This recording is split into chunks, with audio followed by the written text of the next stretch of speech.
Nikhil lairikto ariba makai mamangda putholaga chobaga da metlaga mangnaga lei. Tanjadu da mapa sangaknaga machagi mataudo ngakna yengnaga hairakde. Ibungo karino phamphangna manglabo.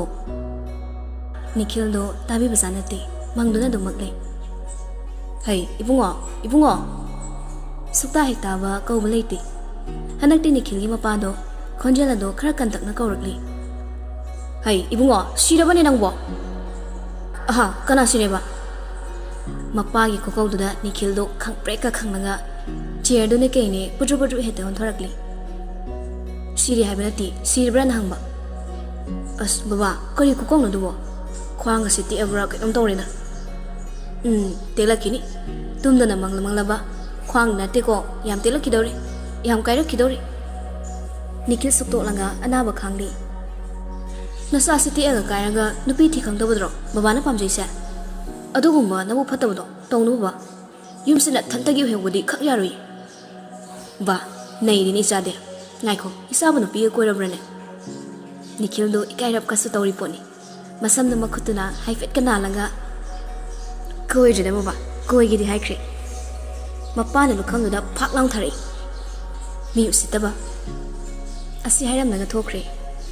Nikhil peri tawranga ngawu kaino manasu hangkheng biraga nupi pho koidri koi gi haramagi khupama koi di lawaisa pop tori Nikhil bona. Nikhil marum solinge da wakhala malakli. Hais number laro kidai phone to singi dei. Asi haiduna mon maya dagi phone do prap loraga phone to toksili. Ring hek chatpagadi pairaktre anira ahumla chatpaduna di pai. Kai chaluge thabak tarubani yam thabak phabi sariba thabak yam phai ko wakhal da sukhali koi no ina haridu bo Miranda tam nairakli kai lerange maram litradi phone to pyadro Miranda do kari haigadabano khangdre toina wari saki basu leitri hana khangna basu natabanina Nikhil sa amo makha tarakli kaino tumina lekri Hello nei sabya na pangabo Miranda wakhal khali on thokna so hoki drida kai sanari geba mana ngangi sibo aduga tamna khumagli adui nati sum kai lerengi na chamna hangbani pakhang lei sabida phone torokpagi maram hangisa angakpani ko Hello tadrabo aidi tai tadro Hello as amda tadre Asi hairaga Miranda phone to kaktali. Phare ni siwedi kai nu pano khangdiba.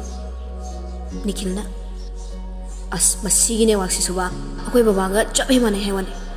Kande hey Nicholas ta na igi khangniba. Sala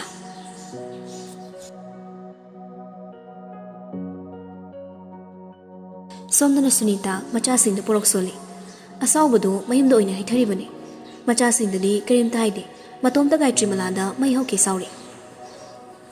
Mathong maram khang da banu pim chama yum da thamjile kari no ba madogi lo khrabi du na khalise macha na pa Peter do manglanga thorakle ima kai no ngak ta pothabong khangdi hai nang masu to mi leyo khoi do sawni mani adu bu kai do range ba kari gi no ba ho lo khrabi ga chimala do idea mai na roi dori mi gi macha ba yoksilaga kari no ma na khalise ato pasunate adu kai do range yoni yoksasan Hey, noidina nathibong nang sara leyo.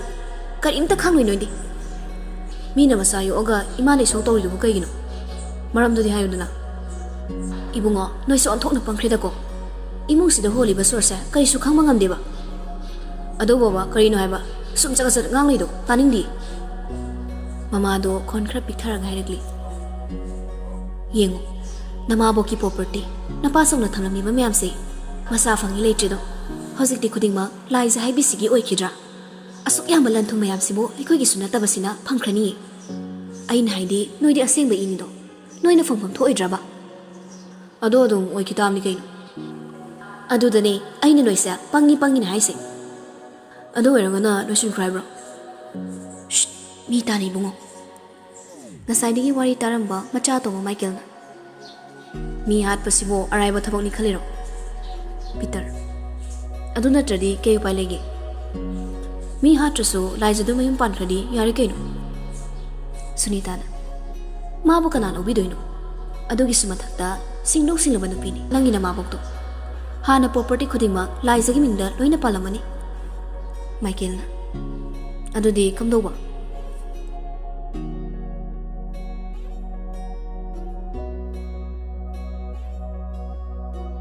Nong manumit ama mapalda mi kawagi makhol tabaduda nikthoragli Kana ibunga nangi pabung lekibro Au leibani kakapiro Somna pamiyo ai kausarki Nikna haira male Siam sama panda thoragli Siamna ita udaba kuire ita Isa nupi lakpani madi gari de lehore Ihe koksin biro udana tuina lakpasu nate Jaglas amta oirasu thakmina kisi Hoi kausin jaraki ta Asumna Siamgi mamanabadu machanupi kauba chatkre Siamgi maruktusu amung machanupi ga changminarakli Matamgi irangda yaklawbi oira male Seliba pijet moong matawduda adum irai laina uba fangi Siamna Kakalo manungda famse Makoy puna changaktuna mayay kagi sofa duda paminay Machanupi dudi makonga kosinaranga Phono metuna le Siam ki chanlong don silanga Chow hom da se mong ni noi bo Siam mama na budu damu on silanga hairagli Isa na pili karay da tamba Ita Dubai do ina tamali Handa mo gi exam loi na thorak pani ta Oh fare Tanja do da nikso maroon color gi half sleeve shirt amali langa cream machungi quarter pe no mase langa makutta so gari sina thorakli Machaw bada Siamna Ibungo karay da no Ngai kuni nangbo Nikna Pabo kailangan Karay chat kaya nangbo Tabak Nang babagi machase Masa kangnong dana Niksa nupido da hirap yingi Ay ni Nupido so Niki sa ong saban wang chaw da umada Mamit ngaw mahorakli Yam hainada bamit inga mana Nikto mamit korok ot kaya yingi Maya da sari ba chewing gum daso sari ga hiragli Ay gini Isabella Saksiga mingsiga sanay na Nikso matomta murmur soli Babong ay tuwagi Amta ngay ko ba Nik chatlam mado chaplem laga Isabella di ngi wadi ngang di Washroom na takpira mo Babong kananong kauro chaminalo ay tengi ba Hay ma kaya ang kwinige kok takpira mo Mapana hay mawada nong matiktok tabani Yari nasiso Nikto Isabella da mamito pairap yinglaga Lao somda Mana mang thaduna chat pahukre Isabella sunu kitungda tamna inay Mangi fondo camera on tauranga Niki matungdo photo namli Chalam manipto chapleblaga Chong Thanks Niksi Isabella gi nakanda thaiduna chatki yek tawmaga Irang pubi Isabella do soiba saduna Niki mathabakda tusilai Ima Isabella tumina photo ni ka fawi Niksu Isabella bu fat in thokli Saurap tawni yinglamnaga thorakli Isabella machin maldo haifet ka chingthalanga Chatkriba nikpo yingdana na ori Matam khra sawzankhre college ki anawba chahingi session sawnari Mai satra singdo college ahan makarakpa singdi bit amadani kanaribado Mayamgi marakta thawai yawba khrani khaktani Laisasu college kanaba lushinbana lairi Mamana machagdi kochen chenu lushinbiri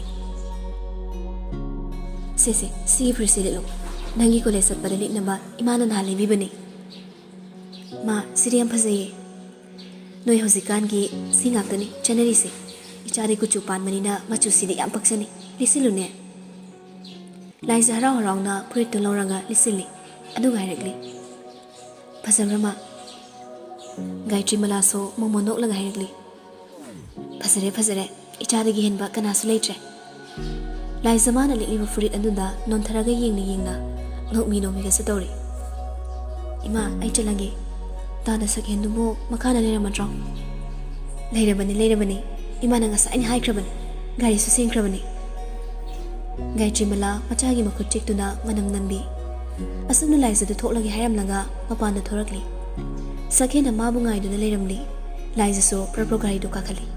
Asumna college tamna lakli. Gari tongna pasam du punsili.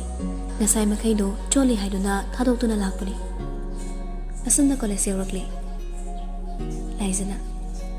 Tada orin karanganda dum lakpiyo ko. Ai pung kya na laibano so ahan mani na khangdeba. Oh, lake. Second gari mamai laiduna hankre. Laizasu college manungda tabli changagli. Ahan bakarak po ibaga masada ipa hepa khali. College ki waiting set ama lairi maduda makoy ga bets oiga dobi nupi ama set aduda leptuna lairi. Madugi manakta changsili. Kainom tangzage. Hoy, yagi hango. Ay sa ahan bakarak pani. First sem gi room sibo kadai ni lenge. Laiza magi subject to hairi. Ay ga pulli. Ay su khangdri.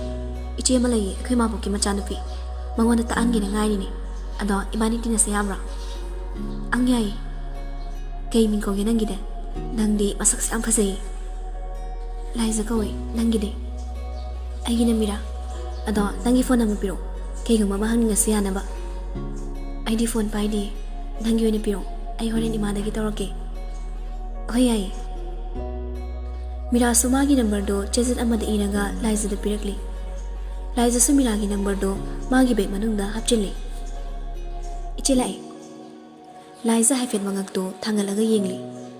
Mira waiting set anudagi khara kumtharaga lebli. Mache du sumagi mamangduda gari do khamlaga. Mira gari pak to phomnum lao. Mira na. Hoi che. Laiza lao. Nakoy ni so gari pak to phomnum da lakli. Mira na. Iche magi mi Laiza ko bani. Ngasita thengna bi mana bini. Miranda na. Oh, Laiza, ay na Miranda. Hoy che. Miranda na. Lao, noy class tak pirangi. Miranda na mang thado na chat pahori. Tungdagi. Uy, naisabi. Miranda, maray bagta kutum na poklaw thasanjay. Kaino, kadramatra kimi. Nikhil na. Ihe, anga mo mang sida. Miranda. Iche, itay raw. Kadai din hi khong lai chu man masibo. Nikhil na. Haijillo. Miranda na. Yari lehro angang class na tao ki. Isa na hindi kari min ko ba. Nasi law do na noy ni so asak loi fazay na. Mira ko hidada. Laiza di khumdi nakal na marom da onthok laga lay. Makoy gi wari do da ma yaw di haibagi moong da ni lay do. Nikhil na tam nairakli. Kuchungo bichan awang bisidi. Laiza ni kilda fadi ngai. Minay na ngama swai mga dada. Laiza na yengthok lubada niksu lay rambadada mamito haifet suksili. Ningsing lai mana admission taw malako namito da mama bulet makol na kangal lambado. Niksu Laiza bu ubada pisum namado haifet chingkalaga yengli. Ani do wadi ngang na di haifet yeng na bakaktani. Miranda na. Lao mira Laiza. Mira ga Laiza ga so Miranda gi matung inaraga chatkre. Nikhil na.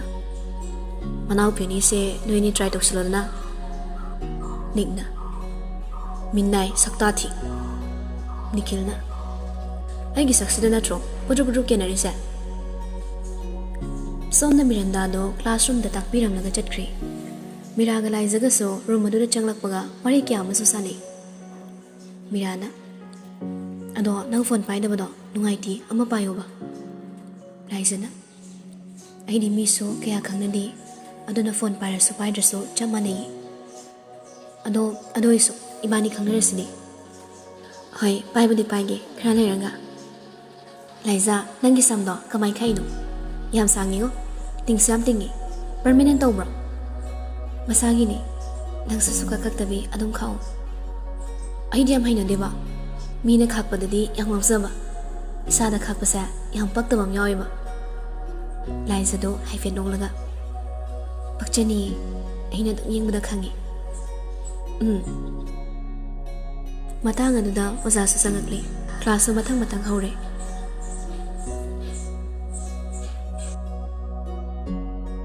Somdana Nika Nikhil ga do class yaudaba makai ukong amada famlaga makoy gi mataw larik ta thawa yauzaba pire pabungai do na leire. Nikhil phone में लम्बे लगा हायरगली Nipah क्या बात है मैं हिंदी नहीं जानता नौकर वो हायगे ताओ कोई दिन उड़े हायगे से नसाई अंगा मसम सांगबी कुचुंगोबी वांगसाउबी दो निक ममित तो पैरपने निखिल दे येंगली अदु कइदोरंगे आई कपो हायरो नोयनी पियर सेमबदा चाननी हायवानिदा अखोइदे फव पौता ngakta पिबिबनिदा लौबिदबा खक्तनी लेडीज किलर निखिल ममित तो लाउथोलगा करी थमोइनो हायबनिदा अदुमाइनगा हायदुमो याम पेनदेदाई समुद्रगी इरोंनुंदा लुप्पगा लेजौरंगी आई इकाइबने याद्रेबा था क्या इरुजदबा नंग लुप्पुबदने मीगी समुद्रगी ngaसिंगदो लोइसिरा ताखलानी ओ इमा नसासे मीनि लाक्सरेबा चाए थमोइसे चाएबा नमा करिदो तारोई नोइ मादे आसिंग जमैदा हनकति निखिलदो खुमक्ट्रे इयरपीस तो मना हापचिलंगा बोलम हौंदा लेखलंगा इसै तादुना ले ममिते शिलंगा उखोंदुदा ngaranga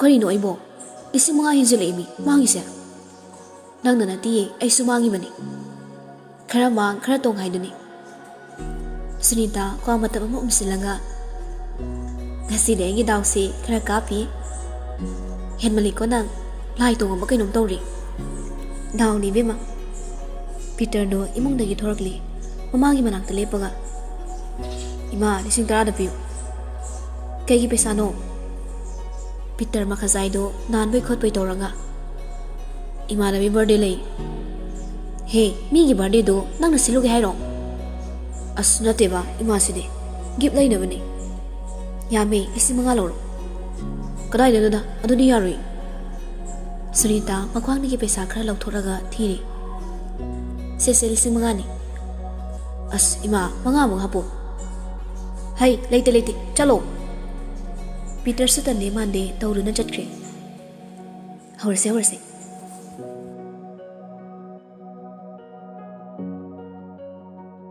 चाकुम से दोक्तुना लेरंगबा गायत्री मलादो फोन लापदुदा फ्रिज मथक्ता लैरिबा मागी फोन दु लौरगी येंगली अनोन नंबर ओइरमली गायत्री मला हाइवेट खंजानरंगा कॉल दु पाइखली हेलो कना इमा आइने पुंसिबने हेमा नंग नंबर सिलबो होइमा इचंदा नोमा आईडी कार्ड पिकिबदो आइगे नो नंबर नि ओ कई लेगे नंगबो चुमना सिम तौरप्रो इमा आई हंदंग मणिपुर थोरकपा याई अदुदी इमा खोइदसु कोइरो अदुइमा चंदी लेतब्रो लेती मादी कॉलेज काखी इसंदुबो फोन गा पाइदब्रो पाइदी पायो हाइबसु यादे बुंगो होय फरेमा अदुदै सु थमलंगे फरे थमो